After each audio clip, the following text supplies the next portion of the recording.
این عینیت اثبات کنه گفته است. اهمیتی نظرش رو که چی خیلی استفاده میکنیم. ما فرمولای سینوسی دو الفا برابر چه بود؟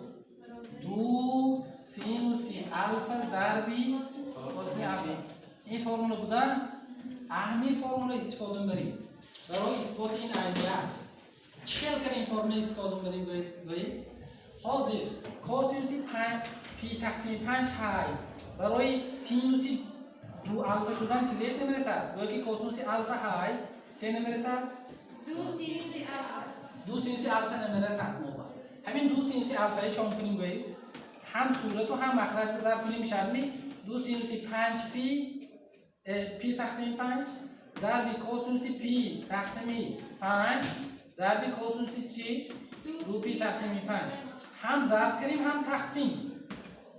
فرقش چیه؟ با اختصارش میرد کو با این چیز اختصارش میرد رو چیزی میمونه؟ کوسینوسی پی تقسیم 5 ضرب کوسینوسی دو پی تقسیم 5. انا کو انا این قسمی صورت ما صورت کسر ما چه داد؟ ما نه سینوسی دو الفا جای الفا چه هست؟ سینوسی چند میشه تونه؟ دو پی تقسیم 5 همشون اینجا چند بار برمیشته است؟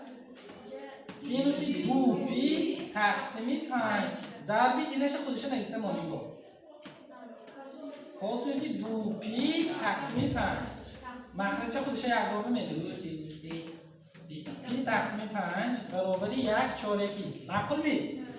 انا کو ما بگویتون یک بار دیگه این فرموله تطبیق کردم به اینجا به چند نتیجه نمیرسه. مدد دو نمیرسه. برای این چون کنیم دوی هم صورت بزنم کنیم هم مخرج با دوهای ساش میداد کو اومدن با همون چیز میماندن. انا کو دوی بعد که ضرب کنیم سرعت چیه داد؟ دو سینوسی الفا ضرب کوسینوسی الفا.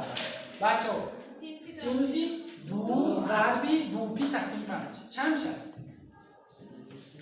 سینوسی دو ضرب دو پی تقسیم 5 دو کره دوی ضرب بزنیم نمیتونم میشه دو ضرب دو چند میشه؟ 4 سینوسی پی تقسیم 5 برابر 1/4.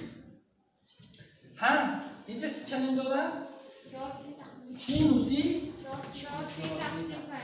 4 پی تقسیم 5 تقسیم 2 سینوسی پی تقسیم چند؟ 5. اهمیت دید برابر 1/4.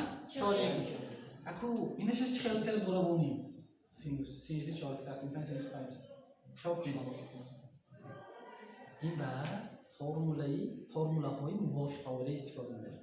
چه خیلی اهمیت دید سینوسی 4 پی تقسیم 5 ما برابر میشه سینوسی پی مینوسی پی تقسیم 5 بر پی مینوسی چه بر؟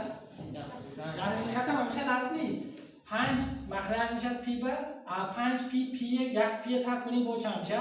4 پی تقسیم 5 با فرمول موافق قابل یا بیارید خب اگر اینجا پی دو پی سه پی باشد فونکسی خودش میستادن سینوس میستاد جای الفا چند های پی تقسیم 5 سینوسی پی تقسیم 5 میستاد دویم کار ما علامتش معین کردم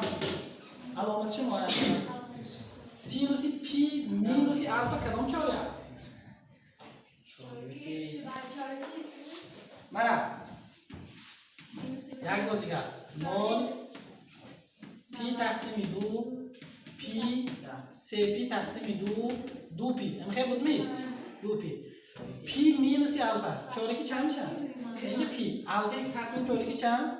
چارکی دویم چارکی دویم معنی علامت سینوس چیه؟ علامت سینوس یاد بگیرید پی مینوس چارکی دویم معنی علامت چیه بودن؟ نچه پیشش به هیچی لازم نیست سینوسی 4 پی تقسیم 5 به چی برابر بود است؟ سینوسی پی تقسیم 5 تمام ما میتونیم جای 4 پی تقسیم 5 به سینوسی چه نویسیم؟ پی تقسیم 5 اینو ما اثبات کردیم نه؟ تمام شد سینوسی پی تقسیم 5 تقسیم اینجا 4 بودن ما دو نویسیم و بخدر 4 سینوسی چیزه پی تقسیم 5 برابر 1/4 انا چی با اختصار شده در اهمیت چی شد؟ اهمیت اثبات شد. تمام.